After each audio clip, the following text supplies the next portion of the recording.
End of the game at Newton Santos Stadium, Botafogo and Fluminense draw 1-1. Bessa, it was a game with completely different halves, right? Very different. Fluminense in the first half wasn't the same in the second half. What's your analysis of the game? That's right. Botafogo tried to take control in the opening moments of the match, right? They tried to string together a lot of passes in the attacking half, and Fluminense came in and acted as if they didn't just intend not to lose the game, right? Yeah. An all reserve lineup. Completely reserve. The alternative lineup from coach Luis Ibeldia, who has an important match on Tuesday in the Libertadores against Rivadavia in the round of 16. Yeah, it's Fluminense who's been struggling right at the start of a crisis, coming to Newton Santos to try to surprise. We always say that a derby is always a big game, but we're here to surprise with a heavily changed, heavily rotated lineup. Only Inacio and Fabio were there. That's right. Overall, the derby at Newton Santos was pretty lukewarm, right? Botafogo really struggles to break through Fluminense's defense. Yeah, the back line, they performed well, right? Fluminense's defensive line in Saturday's game. Botafogo managed to open the scoring at the end, at the 44th minute of the first half. Alex Telles, what a free kick. Beautiful goal by number 13, Botafogo's captain, with a renewed contract. This Saturday, he played his 101st game wearing the Botafogo shirt. Right, he deserved it. He deserved a celebration this big, but Fluminense had other ideas, right? And that's important. In Coach Franklin Carvalho's press conference, he pointed out Botafogo's attitude right after halftime as crucial. He said that Botafogo's first 15 minutes lacked aggression and were very passive. He used that expression, a lot of passivity from Botafogo, who saw Fluminense find openings and solutions, even with players with different characteristics, right? For example, Paulo Henrique Ganso is not in great physical shape, but he's a player who understands the angles and spaces on the field, right? Nonato and Otavio were also playing very close together. Fluminense managed to find the spaces in the midfield. Botafogo, though it wasn't necessary, gave Fluminense space to attack in transition at the start of the second half. This allowed Soteldo and Fluminense to keep exploiting it. And after 2 or 3 crosses on the third ball, as Franklin also points out, a third ball after the corner, Ignacio leveled the score. He jumped alone in the middle of Botafogo's defense. Ferraris was even lying on the ground, right? And after that, we thought it would be a tougher game, right? More heated, more competitive. But the match just lost quality.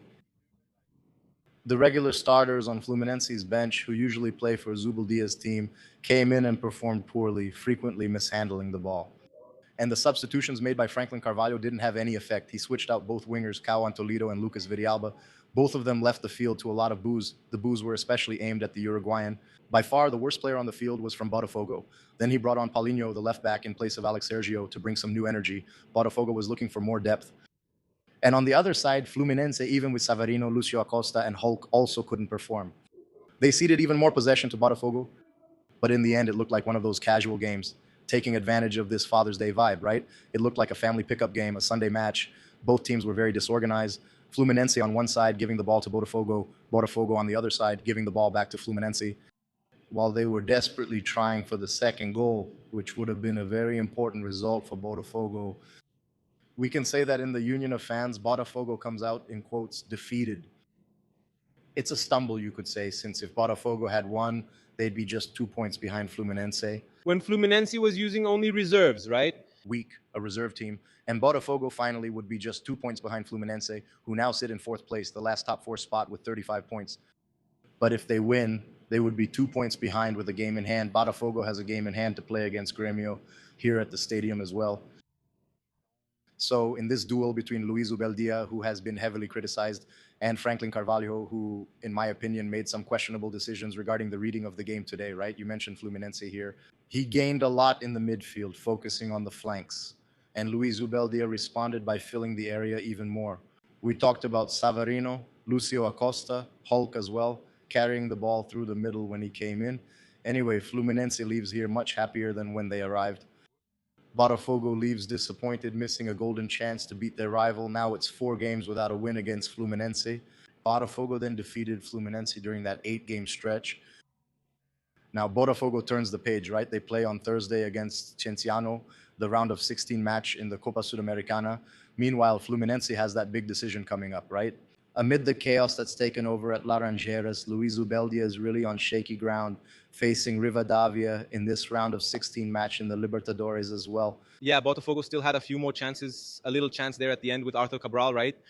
But it ended up drawing with Fluminense, which is, let's say, a bad result, really bad for Botafogo, who had a chance to beat Fluminense's reserve team.